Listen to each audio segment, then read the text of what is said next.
ഇവാഞ്ചലിയും അനുദിന സുവിശേഷ വിചിന്തനം. ഈശ്വരേറ്റവും സ്നേഹം നിറഞ്ഞവരെ, നമ്മൾ ഇന്ന് വിചിന്തനം ചെയ്യുന്ന സുവിശേഷ ഭാഗം വിശുദ്ധ യോഹന്നാന്റെ സുവിശേഷം 3-ാം അധ്യായം 22 മുതൽ 30 വരെയുള്ള വചനങ്ങൾ. ക്രിസ്തുവിന്റെ വളർച്ചയിൽ അഭിമാനിക്കുന്ന, ക്രിസ്തുവിന്റെ വളർച്ചയിൽ സന്തോഷിക്കുന്ന സ്നാപയോഹന്നാനെ ഇന്ന് സുവിശേഷത്തിൽ നാം കണ്ടുമുട്ടുന്നു. സെമിനാരി രൂപീകരണത്തിന്റെ പ്രഥമ വർഷത്തിൽ കളമശ്ശേരിയിലുള്ള വിയാനി ഹോമിൽ ദേവാലയത്തിന് വശത്തായി ഒരു കണ്ണാടി ഉണ്ടായിരുന്നു. ആ കണ്ണാടിക്ക് മുകളിലായി ഇങ്ങനൊരു വാചകം എഴുതി വെച്ചിരുന്നത് ഓർമ്മിക്കുന്നു: നോ ദൈ സെൽഫ്, നീ നിന്നെ തന്നെ അറിയുക. ഒരാള് തന്നെ തന്നെ അറിയുമ്പോൾ അതിൽ 2 തിരിച്ചറിവുകൾ കൂടി അയാൾക്കുണ്ടാകുന്നു എന്ന് ഞാൻ വിശ്വസിക്കുന്നു. അയാൾ എന്താവണം എന്നുള്ള തിരിച്ചറിവും അയാൾ എന്താകരുത് എന്നുള്ള ബോധ്യവും. ഞാൻ ക്രിസ്തുവല്ല, ക്രിസ്തുവിന് മുൻപേ അയക്കപ്പെട്ടവനാണെന്നുള്ള ബോധ്യം, തിരിച്ചറിവ് സ്നാപയോഹന്നാനുണ്ടായിരുന്നു. അതുകൊണ്ട് തന്നെ അയാൾ ക്രിസ്തുവാകാൻ പരിശ്രമിച്ചില്ല.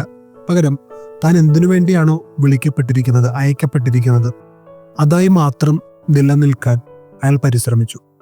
അച്ഛനാവുന്ന സമയത്ത് ഗുരുതുല്യനായിട്ടുള്ള വൈദികൻ എന്നോട് പറഞ്ഞു തന്ന ഉപദേശങ്ങളിൽ ഒന്ന് ഇപ്പോഴും ഓർക്കുന്നത് ഇതാണ്: നീ ഒരു പള്ളിയിലേക്ക് പോകുമ്പോൾ, ദേവാലയത്തിലേക്ക് പോകുമ്പോൾ, അവിടെ ആദ്യ വർഷങ്ങളിൽ അസിസ്റ്റന്റ് ആയിട്ടായിരിക്കും പോകുന്നത്, കൊച്ചച്ഛനായിട്ടായിരിക്കും പോകുന്നത്.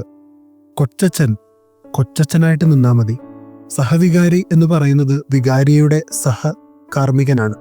ഒരിക്കലും ഒരു വികാരിയാകാൻ നീ പരിശ്രമിക്കേണ്ട ആവശ്യമില്ല. വികാരിയച്ഛനെ സഹായിക്കുന്നവനായി നിലനിന്നാൽ മതി. ഈ ഒരു ബോധ്യം ഞാൻ എന്നും സൂക്ഷിക്കുന്നത് അന്ന് ആ വൈദികൻ പറഞ്ഞു തന്ന നിർദ്ദേശമനുസരിച്ചാണ്. നമ്മുടെ എല്ലാവരുടെയും ജീവിതത്തിൽ തിരിച്ചറിയേണ്ട ഒരു കാര്യം ഞാൻ ആരാണ് എന്നുള്ള തിരിച്ചറിവ് തന്നെയാണ്. ഞാൻ ആരാണെന്ന തിരിച്ചറിവ് എനിക്കുണ്ടാകുമ്പോഴാണ് ഞാൻ എന്തായി നിലനിൽക്കണം എന്നുള്ള ബോധ്യവും ഉണ്ടാകുന്നത്.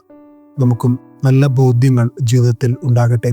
സ്നാപയോഹന്നാൻ കാണിച്ചു തരുന്ന ജീവിത മാതൃക നമുക്കും ജീവിതത്തിൽ പ്രാവർത്തികമാക്കാൻ പരിശ്രമിക്കാം.